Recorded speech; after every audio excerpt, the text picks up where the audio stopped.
आज हम पढ़ेंगे परिवहन। ठीक है, परिवहन मतलब इंसानों में, जानवरों में कैसे परिवहन होता है।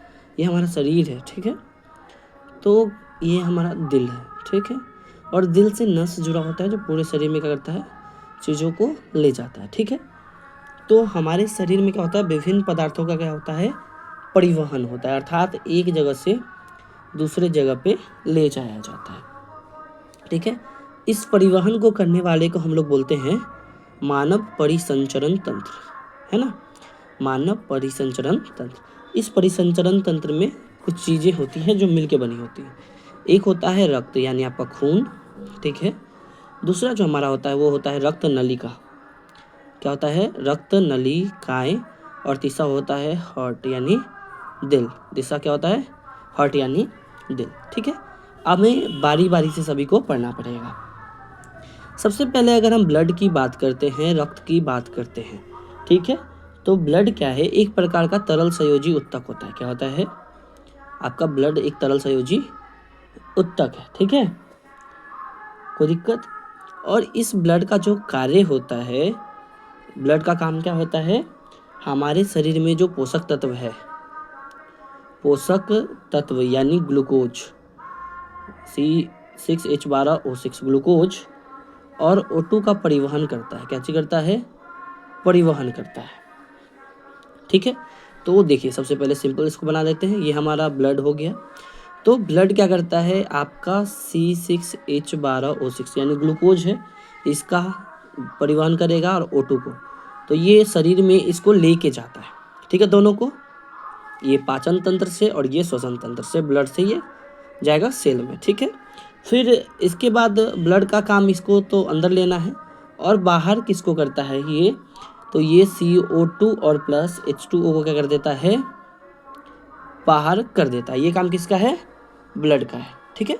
एकदम सिंपल सा चीज़ है, याद रहेगा। तो इसका काम क्या होता है, O2 का परिवहन करना, CO और उसके बाद ग्लूकोज का परिवहन करना, और शरीर से कार्बन डाइऑक्साइड और जल वाष्प को बाहर करना, ठीक है, कोई दिक्कत। अब हम इसके बारे में, जो ये रक्त परिसंचरण तंत्र है, ब्लड परिसंचरण तंत्र है, इसके बारे में जिन्होंने बताया था उनका नाम था विलियम हॉर्वे। क्या नाम था, विलियम हॉर्वे। विलियम हॉर्वे ने इसके बारे में बताया था कि हमारा रक्त परिसंचरण तंत्र रक्त नलिका तथा हृदय से मिलकर बना होता है, ठीक है। अब हम एक रक्त के बारे में कुछ फैक्ट्स याद कर लेते हैं जो आवश्यक होते हैं एग्जाम के पॉइंट ऑफ व्यू से। अगर कोई व्यक्ति 70 kg का होता है, ठीक है, तो उस व्यक्ति के बॉडी में यानी शरीर में लगभग 5.5 लीटर ब्लड होता है, 5.5 लीटर ब्लड होता है, ठीक है। अगर हम बात करें किसी मनुष्य के 100% शरीर का, लगभग 7 से 8% इतना क्या होता है, रक्त होता है, यानी ब्लड होता है, ठीक है। और जो हम ब्लड के बारे में जिसमें पढ़ते हैं, जिस विज्ञान के अंतर्गत, उसे हम कहते हैं हेमेटोलॉजी। क्या कहते हैं, हेमेटोलॉजी कहा जाता है, ठीक है। रक्त का जो pH वैल्यू होता है वो होता है 7.35 से लेकर के 7.45 तक होता है, ठीक है। और अगर 1 यूनिट ब्लड को डोनेट किया जाता है तो इसमें 400 ml ब्लड आता है, ठीक है। उसके बाद मान लीजिए कि कोई मेल है और कोई फीमेल है, तो मेल के शरीर में ब्लड क्या होता है, ज़्यादा होता है फीमेल के तुलना में, कोई दिक्कत। अब हम रक्त के बारे में पढ़ेंगे कि अब रक्त की बनावट कैसे होती है। हमारा जो रक्त होता है वो 2 भागों में बंटता है। एक भाग होता है रक्त का, वो निर्जीव भाग होता है, और एक भाग जो होता है वो उसका सजीव भाग होता है, ठीक है।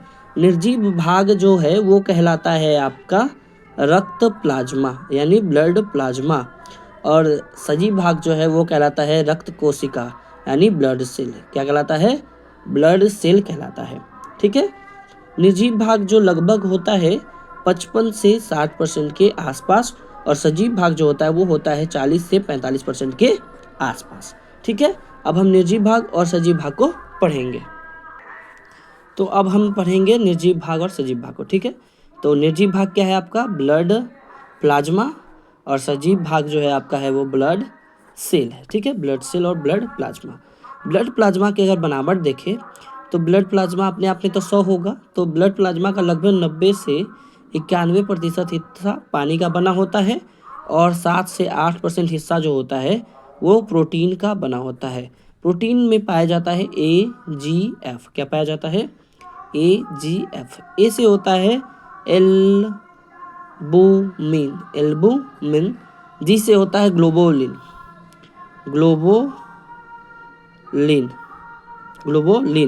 एफ से होता है फाइब्रिनोजेन। इसको शॉर्टकट में AGF बोलते हैं। यानी आपके ब्लड प्लाज्मा में गर्लफ्रेंड पाई जाती है, अभिजीत की गर्लफ्रेंड पाई जाती है, एल्बुमिन, ग्लोबोलिन और फाइब्रिनोजेन। अब है BC। क्या है? BC यानी ब्लड सेल। क्या है? ब्लड सेल हमारे शरीर का ब्लड का 40 से 45% हिस्सा है, जैसे हमने पीछे बात किया। इसमें पाया जाता है आपका RBC, WBC और प्लेटलेट्स। क्या पाया जाता है? प्लेटलेट्स, है ना। तो इतना पाया जाता है किसमें? आपका प्लेटलेट्स में पाया जाता है ना। अब हम बात करते हैं ब्लड सेल की। किसकी बात करते हैं? ब्लड सेल यानी दूसरा पार्ट। ठीक है, तो ये कितना है भाई? 40 से 45% होता है और ये भाग क्या होता है? सजीव भाग होता है हमारे खून का। ठीक है, हमारी जो हड्डी होती है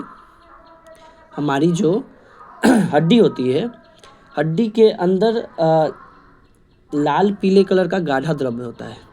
गाढ़ा द्रव्य होता है किस कलर का? लाल और पीला कलर का क्या होता है? गाढ़ा द्रव्य होता है। इसे कहा जाता है अस्थि मज्जा। क्या कहा जाता है? अस्थि मज्जा यानी बोन मैरो। क्या कहा जाता है? Bone marrow. ठीक है, इस बोन मैरो में होता है स्टेम सेल। क्या होता है? स्टेम सेल पाया जाता है। ठीक है, और इसी स्टेम सेल में क्या होता है? आपका सबका जन्म होता है अलग अलग का। RBC जो है वो आपका 120 दिनों पे बनती है। कितने दिनों पे? 120 दिन। ठीक है, उसके बाद जो आपका WBC है, WBC का जो जीवन काल होता है वो बनता है 7 से 10 दिन में। और जो आपका प्लेटलेट्स है वो बनता है 7 डेज। कितने डेज में? 7 दिन में। ये इसका जीवन काल हो जाता है इतने दिन में। स्टेम सेल से तीनों बनता है। यानी जो आपका खून है, खून का RBC 120 दिन तक, 3 से 4 महीने, WBC 7 से 10 दिन और प्लेटलेट्स 7 दिन में बनता है। बनता किससे है? तो हमारे हड्डी में पाया जाता है लाल एवं पीले कलर का गाढ़ा द्रव्य, जिसे अस्थि मज्जा कहा जाता है। उसी के स्टेम सेल से बनता है तीनों चीज, है ना। चलिए, तो रक्त कणिका बनी। रक्त सेल का निर्माण कहाँ होता है? तो अस्थि मज्जा के स्टेम सेल हेमोटोएसिस द्वारा होता है। ठीक है, कोई दिक्कत? जब हम छोटे होते हैं यानी भ्रूण अवस्था में होते हैं, जब माँ के प्लेसेंटा में होते हैं, ठीक है, गर्भ में होते हैं, भ्रूण अवस्था में होते हैं, तब हमारा खून जो होता है इसमें नहीं बन करके लीवर में बनता है। कहाँ पे बनता है? लीवर में। तो याद रखेंगे, भ्रूण अवस्था में जो हमारा ब्लड सेल होता है उसका निर्माण लीवर में होता है। अब हम RBC को पढ़ेंगे, फिर WBC को, फिर प्लेटलेट्स को, और फिर लास्ट में पढ़ेंगे हार्ट को। अब हम पढ़ते हैं RBC, रेड ब्लड सेल। इसका जो वैज्ञानिक नाम है, एरिथ्रोसाइट। क्या है? एरिथ्रोसाइट। वैज्ञानिक नाम क्या है? एरिथ्रोसाइट। इसका निर्माण कहाँ होगा? तो अस्थि मज्जा। हम जस्ट अभी पढ़ के आए ना, कहाँ होता है? अस्थि मज्जा। इसकी जो संख्या होती है वो लगभग 45 से 50 लाख तक होती है। 45 से 50 लाख पर मिलीमीटर क्यूब तक होती है। जो RBC होता है, RBC के अंदर केंद्रक नहीं पाया जाता। RBC भी एक सेल है और इस सेल में केंद्रक नहीं पाया जाता है, लेकिन कुछ ऐसे जीव है जिसमें केंद्रक पाया जाता है ना। जैसे एक है आपका ऊंट, लांबा और नवजात बच्चे। इसमें क्या होता है? RBC में क्या पाया जाता है? RBC में केंद्रक होता है, ऐसे RBC में केंद्रक नहीं होता है। ठीक है, तो दिक्कत। अब इसका काम क्या होता है? RBC का काम क्या होता है वो देखते हैं। RBC का जो काम होता है ये होता है हीमोग्लोबिन। क्या होता है? हीमोग्लोबिन के साथ आपका O2 का परिवहन करता है, मतलब ऑक्सीजन का क्या करता है? परिवहन करता है। ठीक है, और RBC की जो मृत्यु होती है वो होती है आपकी प्लीहा में। कहाँ होती है? प्लीहा में, और इसका जो जीवन काल होता है आरबीसी का वो होता है 3 से 4 महीना, और ऐसे 120 दिन। कितना? 120 दिन। 120 दिन का जीवन काल होता है। महीना में तो ऐसे पूछेगा ही नहीं। अब इसके बारे में कुछ जानते हैं। पहला तो ये क्या करता है, हीमोग्लोबिन इसमें पाया जाता है, हीमोग्लोबिन पाया जाता है। ऐसे ये रक्त का जो रंग होता है ना वो पीला होता है, लेकिन हीमोग्लोबिन के कारण क्या हो जाता है, ये लाल रंग का। इसमें हीम मतलब होता है आपका प्रोटीन। हीम क्या है आपका? प्रोटीन है ना, और लौह वर्णक है जो लाल कलर का होता है। इसका काम क्या होता है, O2 का परिवहन, O2 का परिवहन करना। ठीक है। तो मान लीजिए ये है आपका हीमोग्लोबिन। क्या है? एक हीमोग्लोबिन, और इसके ऊपर एक बैग रख दीजिए कि ये ढो करके ले जाएगा। तो एक जो हीमोग्लोबिन कण होता है, एक जो हीमोग्लोबिन होता है, हीमोग्लोबिन जो होता है वो 4 अणु O2 लेके जाता है। यानी एक हीमोग्लोबिन मान लीजिए ये है, तो ये 4 ऑक्सीजन के अणु को क्या करेगा, ले करके जाएगा। ठीक है। हीमोग्लोबिन हमें कोई बीमारी से नहीं बचाता। और ये जो आरबीसी है वो O2 से क्या करता है, रिएक्ट करता है। O2 से रिएक्ट करता है। ये जानना जरूरी नहीं, बहुत हार्ड हो जाएगा, चलिए फिर भी जान लीजिए। जो हीमोग्लोबिन है ये O2 से भी रिएक्ट करता है और CO2 से भी रिएक्ट करता है। जब O2 से ये रिएक्ट करता है तब ये बनाता है ऑक्सी हीमोग्लोबिन। क्या बनाता है? Oxy haemoglobin. ठीक है। और जब ये कार्बन डाइऑक्साइड से रिएक्ट करता है तब ये बनाता है कार्बिनो हीमोग्लोबिन। ठीक है। अब थोड़ा सा बात जानिए। ये जो रिएक्शन करता है O2 से ना, आपका हीमोग्लोबिन बहुत धीरे करता है, लेकिन कार्बन डाइऑक्साइड से जो रिएक्शन होता है वो काफ़ी तेज़ी से होता है। ठीक है। और कार्बन मोनोऑक्साइड से तो एकदम तेज़ी से ये रिएक्ट करता है, 300 गुना तेज़ी से रिएक्ट करता है। ठीक है। तो जब हम बंद कमरे में होते हैं, बंद कमरे में हैं, ठीक है, बेड है और बेड पे हम सो रहे हैं। बेड पे क्या कर रहे हैं, हम सो रहे हैं। ठीक है। सो रहे हैं और हमने बना दिया, बगल में कछुआ अगरबत्ती जला दिया और हम सो गए। इससे निकलता है कार्बन मोनोऑक्साइड CO। ठीक है। और ये जो हमारा हीमोग्लोबिन है वो कार्बन मोनोऑक्साइड से बहुत तेज़ी से रिएक्ट करता है, बहुत तेज़ी से रिएक्ट करता है और बनाता है कार्बोक्सी हीमोग्लोबिन। ठीक है। और ये होता है बहुत जहरीला। क्या होता है? बहुत जहरीला। इस कारण से हमारा नींद बहुत गहरा हो सकता है, हम बेहोश हो सकते हैं नींद में, या हमारी मृत्यु हो सकती है। इसके रिएक्ट में क्या होगा कि हम क्या हो सकते हैं भाई, मर सकते हैं या बेहोश हो सकते हैं। इसीलिए सलाह दिया जाता है कि बंद कमरे में हमें अंगीठी, गोईठा, कुछ भी धुआं वाला चीज़ जला के नहीं सोना चाहिए, नहीं तो हमारा हीमोग्लोबिन क्या करता है, कार्बन मोनोऑक्साइड से रिएक्शन करके कार्बोक्सी हीमोग्लोबिन बनाता है, जो अत्यंत जहरीला पदार्थ होता है। क्लियर है? अब हमारा जो शरीर है, अगर मानते हैं मेल कोई है, तो मेल के शरीर में 14 से 16 ग्राम प्रति डेसीलीटर हीमोग्लोबिन होना चाहिए, तब वो स्वस्थ है। और अगर फीमेल की बात करें तो फीमेल के शरीर में 12 से 15 ग्राम प्रति डेसीलीटर क्या होना चाहिए, हीमोग्लोबिन होना चाहिए। क्लियर है यहाँ तक? अब हम पढ़ेंगे आरबीसी हो गया ना, अब हम पढ़ेंगे WBC। क्या पढ़ेंगे? WBC। अब कुछ फैक्ट है, अगर याद करना है तो रख सकते हैं, नहीं तो कोई बात नहीं है। दौड़ते समय अगर आप या पहाड़ पे चढ़ते हैं तो उस समय आरबीसी की मात्रा हमारे शरीर में बढ़ जाती है। ठीक है। सोते समय आरबीसी की मात्रा क्या हो जाती है, घट जाती है। लेकिन जब हम एज के साथ बढ़ते जाते हैं तो आरबीसी की मात्रा धीरे धीरे बढ़ने लगता है, जिसे कहा जाता है पॉलीसाइथेमिया। ठीक है। और इससे हार्ट अटैक का खतरा क्या हो जाता है, बढ़ जाता है। इसीलिए जब एज बढ़ता है ना, देखिए हमारा एज जब बढ़ता जाता है तो एज बढ़ने के साथ क्या होता है, हमारे शरीर में आरबीसी की मात्रा भी क्या हो जाती है, बढ़ने लगती है। इस सिचुएशन को कहा जाता है पॉलीसाइथेमिया, है ना, जिससे जो हार्ट अटैक है इसका संभावना क्या हो जाता है, बढ़ जाता है। अब हम पढ़ेंगे WBC। क्या पढ़ेंगे? WBC। ठीक है। White blood cell. इसका नाम क्या है, ल्यूकोसाइट। क्या है? ल्यूकोसाइट। और आरबीसी का नाम क्या है, एरिथ्रोसाइट। क्या है? एरिथ्रोसाइट, ये वैज्ञानिक नाम है। ठीक है, इसका भी निर्माण कहाँ हुआ होगा? बोन मैरो यानी अस्थि मज्जा में, बोन मैरो यानी अस्थि मज्जा में निर्माण होगा। आरबीसी की जो मात्रा, डब्ल्यूबीसी की जो मात्रा होती है हमारे शरीर में, ये 4000 से लेकर के 9000 मिलीमीटर क्यूब तक होता है। इसका जो साइज होता है वह फिक्स नहीं है, आकार फिक्स नहीं होता है। ठीक है, इसमें जो केंद्रक होता है वो पाया जाता है। क्या होता है? पाया जाता है। इसका जो कार्य प्रणाली है, ये कार्य प्रणाली क्या है? इसका काम होता है रोग प्रतिरोध क्षमता बढ़ाना। क्या होता है? रोग प्रतिरोध क्षमता को शरीर में बढ़ाना। इसकी भी मृत्यु कहाँ होती है? प्लीहा स्प्लीन में होती है। ये थोड़ा सा फैक्ट हो गया हमारा किसके बारे में? तो डब्ल्यूबीसी के बारे में। अब ये जो डब्ल्यूबीसी होता है ये दो प्रकार का होता है, दो प्रकार का होता है। एक डब्ल्यूबीसी होता है जिसमें कण होते हैं, ठीक है, और एक होता है जिसमें कण नहीं होते। तो जिसमें कण होते हैं उसे कहा जाता है गेनुलोसाइट। एक कण वाला एक बिना कण वाला, इतना बस याद रखेंगे। ठीक है, अब ये जो होता है कण वाला, ये 3 होता है। कितने होते हैं? 3। एक होता है बेसोफिल। क्या होता है?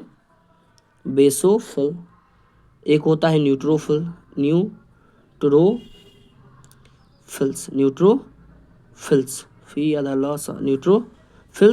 न्यूट्रोफिल्स, और एक होता है इओसिनोफिल्स। नया नया शब्द है तो थोड़ा सा घबराइएगा नहीं। बेसोफिल, न्यूट्रोफिल्स और इओसिनोफिल्स 3 तरह के होते हैं। बेसोफिल्स का नाम इसे कहा जाता है शरीर का अलार्म सिस्टम। क्या कहा जाता है? बेसोफिल को अलार्म सिस्टम के नाम से जाना जाता है, यानी डब्ल्यूबीसी को भी कह सकते हैं। अगर ऐसे पूछे तो डब्ल्यूबीसी शरीर का अलार्म सिस्टम होता है। अगर कोई भी खतरनाक सूक्ष्मजीव हमारे शरीर में प्रवेश करता है तो यह एलर्जी इत्यादि चीज़ों शरीर को दे देता है, जिससे हमें पता चलता है कि कोई हानिकारक जीव हमारे शरीर में प्रवेश किया है। ठीक है, न्यूट्रोफिल्स जो होता है ये मिलिट्री फोर्स होता है। क्या होता है? मिलिट्री फोर्स होता है। ये क्या करता है? हानिकारक सूक्ष्मजीव को समाप्त करने का काम करता है। और इओसिनोफिल्स का काम क्या होता है? जो एलर्जी या घाव उत्पन्न किया गया था बेसोफिल के द्वारा, एलर्जी है ना, या घाव, ये इसे भरने का काम कौन करता है? आपका इओसिनोफिल। ठीक है, तो इसका काम क्या होता है कि ये सब करने का काम करता है। ठीक है, जब कभी कभी हमारे शरीर में ये कम जाता है ना, तो हमें सांस लेने में दिक्कत होने लगती है और सांस फूलने लगता है। अब होता है कण रहित। अब कण वाला पढ़ते हैं, तो कण वाले में 2 ही होते हैं। क्या होते हैं? 2। कण वाले में कितने होते हैं भाई? 2 होते हैं। कण वाले में कौन कौन? एक होता है लिम्फोसाइट। क्या होता है? लिम्फोसाइट। और एक होता है हमारा मोनोसाइट। क्या होता है? मोनोसाइट। लिम्फोसाइट और मोनोसाइट। लिम्फोसाइट जो होता है वो सबसे छोटा होता है। क्या होता है? सबसे छोटे आकार का आपका डब्ल्यूबीसी होता है। और जो मोनोसाइट होता है ये सबसे बड़े आकार का। क्या होता है? सबसे बड़े आकार का मोनोसाइट होता है। और लिम्फोसाइट क्या होता है आपका? सबसे छोटे आकार का होता है। ठीक है, अब ये जो लिम्फोसाइट होता है इसके बारे में हम थोड़ा सा जानते हैं। लिम्फोसाइट 2 तरीके के होते हैं, एक लिम्फोसाइट टी होता है और एक लिम्फोसाइट बी होता है। ठीक है, ये जो लिम्फोसाइट टी है इसी को कहा जाता है एक्वायर्ड, क्या बोला जाता है? Acquired immune system. ठीक है, एक्वायर्ड इम्यून सिस्टम, है ना, एक्वायर्ड इम्यून सिस्टम कहा जाता है। ठीक है, ये क्या करता है? हमारे शरीर में हानिकारक बैक्टीरिया या वायरस जब एंट्री करता है तो इसके बारे में जानकारी इकट्ठा करता है और लिम्फोसाइट बी को देता है। ठीक है, हानिकारक के बारे में क्या करता है? जानकारी इकट्ठा करेगा कि क्या है, इसको कैसे मारा जा सकता है। ठीक है, और बी को जानकारी देगा। क्या करेगा? जानकारी देगा। तो बी क्या करेगा? उसको मारेगा। क्या करेगा? मारेगा, है ना। लेकिन जब हमें HIV हो जाता है ना, HIV, ठीक है, तो HIV के ह्यूमन इम्यूनो वायरस, जिससे हमारा क्या होता है? एक्वायर्ड इम्यून सिस्टम कमज़ोर हो जाता है और हमें हो जाता है एक्वायर्ड इम्यून सिस्टम कमज़ोर हो जाता है, जिससे हमें क्या हो जाता है? एड्स हो जाता है। क्या हो जाता है? एड्स हो जाता है। और हमारा लिम्फोसाइट जो टी है ये जानकारी देना बंद कर देता है ना, जिससे लिम्फो बी के पास जानकारी नहीं जाता है लंबे समय तक, है ना, जिससे हमारा स्थिति गंभीर होता है और हम मर जाते हैं, है ना। इसीलिए एड्स बहुत खतरनाक होता है। ठीक है, एड्स के बारे में पढ़ेंगे वो जनन चैप्टर में कि कैसे होता है। क्लियर है। अब लिम्फोसाइट भी ये तो समझ में आ गया। अब लास्ट है मोनोसाइट। क्या है? मोनोसाइट। ठीक है, ये सबसे क्या होता है, सक्रिय होता है हमारे शरीर में, एकदम एक्टिवेट होता है। इसका भी काम क्या होता है कि आपके माइक्रो बैक्टीरिया सबको मार करके समाप्त कर देना। ठीक है, कोई दिक्कत? अब कुछ बात याद रखेंगे फैक्ट के तौर पर। जब शरीर में WBC की मात्रा बढ़ जाती है ना, बहुत ज़्यादा, तब हमें हो जाता है ब्लड कैंसर। क्या हो जाता है? ब्लड कैंसर, यानी ल्यूकेमिया नाम की बीमारी, ल्यूकेमिया, ब्लड कैंसर। शरीर में अगर WBC की मात्रा बढ़ गई तो हमें क्या हो जाएगा? ब्लड कैंसर हो जाएगा। तो हमने सेल में 2 पढ़ लिया, WBC और RBC। अब लास्ट पढ़ेंगे प्लेटलेट्स। प्लेटलेट्स, इसका नाम है थ्रम्बोसाइट। क्या है? थ्रम्बोसाइट। थ्रम्बोसाइट। RBC को क्या कहते हैं? इरिथ्रोसाइट। WBC को क्या कहते हैं? ल्यूकोसाइट। और प्लेटलेट्स को थ्रम्बोसाइट कहा जाता है। इसका भी निर्माण कहाँ होगा? अस्थि मज्जा में। अस्थि मज्जा यानी बोन मैरो में होता है। इसकी जो संख्या होती है वो होती है 3 से 5 लाख, 3 से 5 लाख पर मिलीमीटर क्यूब तक होती है। प्लेटलेट्स का काम होता है रक्त का थक्का बनाना। रक्त का थक्का बनाना है, यानी जब भी हमारा हाथ वाथ कट जाता है तो थक्का बनाता है, जिससे हमारा खून बाहर नहीं निकलता। इसकी भी मृत्यु कहाँ होती है? स्प्लीन यानी प्लीहा में होती है। ठीक है, इसमें केंद्रक उपस्थित नहीं होता है। क्लियर? लेकिन अब देखिएगा, जब हमें डेंगू या चिकनगुनिया नाम का बुखार हो जाता है ना, है ना, पापा डेंगू एवं चिकनगुनिया, ठीक है, डेंगू एवं चिकनगुनिया बुखार जब होता है तो धीरे धीरे हमारे शरीर में प्लेटलेट्स की मात्रा क्या हो जाती है? घट जाती है। जब यह 50,000 के आसपास पहुंच जाता है ना, तब हम गंभीर अवस्था में आ जाते हैं। लेकिन जब ये संख्या 20,000 के नीचे चला जाता है, तब हमें बाहर से क्या करना पड़ता है? प्लेटलेट्स लाने की ज़रूरत पड़ती है ना। जब हमें डेंगू होता है तो इसका लक्षण होता है कि हमारा जो मल होता है वो काले कलर का हो जाता है। ठीक है, प्लेटलेट्स का काम क्या है? रक्त का थक्का बनाना। क्या करना? रक्त का थक्का बनाना। प्लेटलेट्स क्या करता है? प्लेटलेट्स क्या करता है? रक्त का थक्का बनाता है। रक्त का थक्का बनाता है। हमारे शरीर में एक प्लेटलेट्स ही नहीं बनाता है, विटामिन के भी पढ़े हैं, ये भी क्या करता है? रक्त का थक्का बनाता है। ठीक है, विटामिन के भी। ठीक है, अब मान लीजिए कि ये इंसान है, इसके हाथ पे भाई चोट लग गया, तो अब 2 से 5 मिनट उसके 2 से 5 मिनट में क्या होगा? इसका ब्लड बाहर निकल रहा है। ठीक है, और ब्लड जब हवा के संपर्क में आता है ना, तो क्या बन जाता है? थक्का बन जाता है। क्या बन जाता है? थक्का बन जाता है। क्लियर है? हो गया। तो ब्लड हवा से रिएक्ट करता है और क्या बना देता है? आपका रक्त का थक्का बना देता है, यानी इस पर पपड़ी पड़ जाता है और क्या हो जाता है? खून रुक जाता है ना। कोई दिक्कत? लेकिन जब हमारे शरीर के अंदर रहेगा खून, तो उसमें तो थक्का नहीं बनना चाहिए ना। जब ब्लड शरीर के अंदर होता है ना, तो शरीर के अंदर एक एंटी ब्लड क्लॉटिंग फैक्टर होता है ना। ये काम करता है, एंटी ब्लड क्लॉटिंग फैक्टर काम करता है, जो हमारे खून को जमने नहीं देता है। क्लियर है? एंटी ब्लड क्लॉटिंग फैक्टर होता है जो हमें ब्लड को जमने नहीं देता है। ठीक है, कोई दिक्कत? तो ये समझ गया एंटी ब्लड क्लॉटिंग फैक्टर। अब जो लीच है या केचुआ है या जोंक है, ये क्या करता है? एक हीरोडिन निकालता है। क्या निकालता है? हीरोडिन निकालता है और लगातार सक करता है, चूसता है हमारे खून को। ठीक है, तो मान लीजिए कि इसके शरीर पे जोंक बैठ गया, तो ये क्या करता है? एंटी ब्लड क्लॉटिंग फैक्टर क्या करता है? फैक्टर को निकालता है। ठीक है, जिससे खून बाहर हवा के संपर्क में आके जमता नहीं है, और ये लगातार क्या करता है? खून को सक करता रहता है। हीरोडिन नामक क्या है? एंटी ब्लड क्लॉटिंग फैक्टर को निकालता है लीच, और लगातार खून को क्या करता है? सक करता है। अब एक ब्लड सीरम क्या होता है?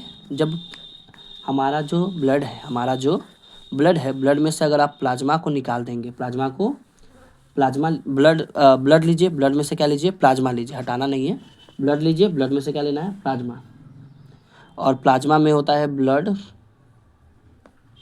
Clotting factor. अगर आप इसको हटा देते हैं तो क्या बन जाता है, ब्लड सीरम बन के तैयार हो जाता है।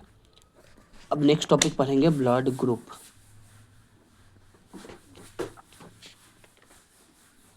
पैसा छोड़ भाई। अब ये हमारा क्या है भाई, ब्लड होता है, हमारा ब्लड होता है।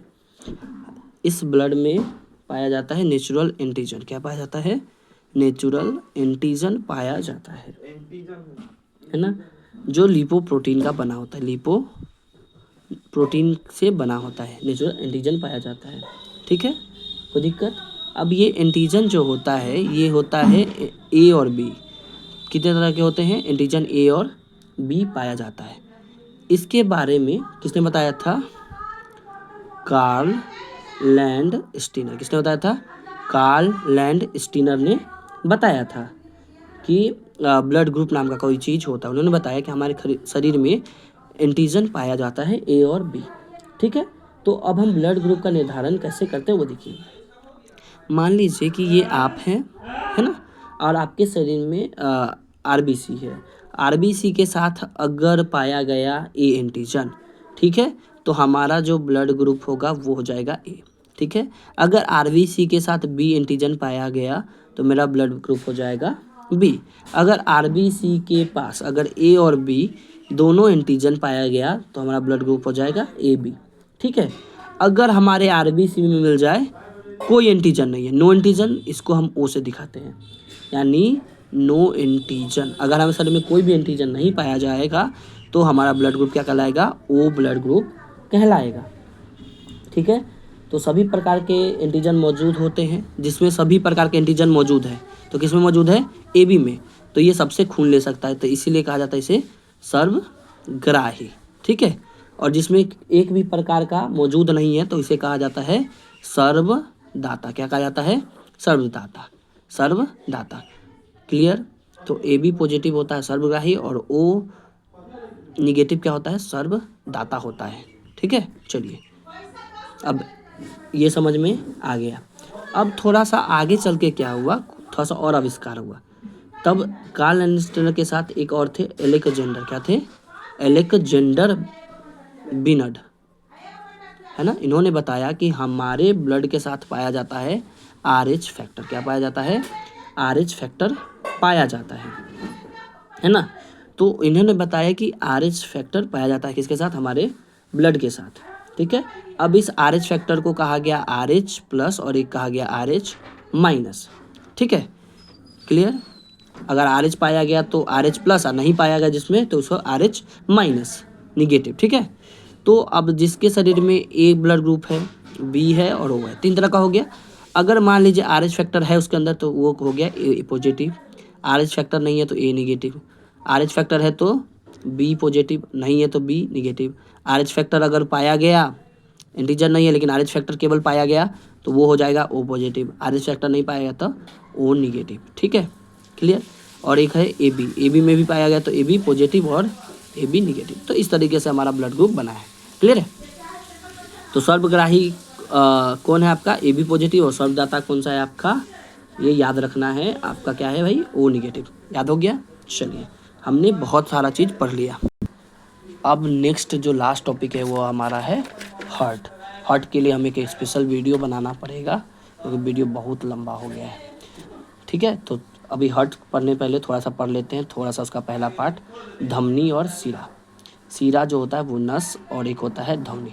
ठीक है, ये मोटा होता है, सीरा पतला होता है। ठीक है, और दोनों जाकर के जुड़ता है, तो ये है आपका धमनी और ये है आपका सीरा।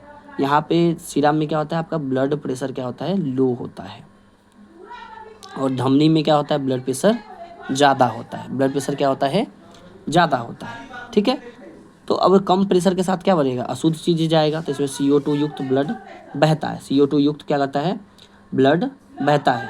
ठीक है, तो ये क्या करता है, हमारे शरीर से CO2 ब्लड को कहाँ ले जाता है, हार्ट में कौन लेकर जाता है, सीरा लेकर के जाता है। ठीक है, इसका अपवाद कौन सा है, फ्लो मोनरी, प्लूमोनरी सिरा, यहाँ पे O2 युक्त ब्लड बहेगा, ये याद रखेंगे, ठीक है। उल्टा, अब जो ध्वनि है, धमनी ये मोटा होता है, मोटा होने की वजह से इसमें ब्लड प्रेशर क्या होता है, हाई होता है ना। और इसमें हाई प्रेशर के साथ क्या होता है, O2, क्या होता है O2। तो ये हार्ट से किस में ले जाता है, शरीर में खून लेके जाता है, ठीक है। और ये कहाँ ले जाता है, CO2 ब्लड को ले जाता है हार्ट में, और ये हार्ट से ऑक्सीजन वाले खून को कहाँ ले जाता है, शरीर में लेकर के जाता है। लेकिन इसका भी अपवाद कौन है, CO2 को ले जाने वाला का नाम क्या है, प्लूमोनरी धमनी, ये उल्टा काम करता है, ठीक है। कोई दिक्कत, जब हम लोग मर जाते हैं तो हमारे शरीर में केवल जो है सीरा मौजूद होता है और धमनी मजबूत नहीं होता। जो हमारा सीरा होता है, इस सीरा में बाल्ब पाया जाता है, क्या पाया जाता है, बाल्ब पाया जाता है। लेकिन जो हमारा ध्वनि होता है, धमनी में बाल्ब नहीं पाया जाता है, ठीक है। कोई दिक्कत, चलिए। अब जहाँ पे सीरा और ये दोनों मिलता है ना, इसे कहा जाता है जंक्शन, क्या कहा जाता है, जंक्शन, क्या कहा जाता है, जंक्शन कहा जाता है। अब एक वीडियो बना करके हम हार्ट को पढ़ा देंगे 5 से 7 मिनट में।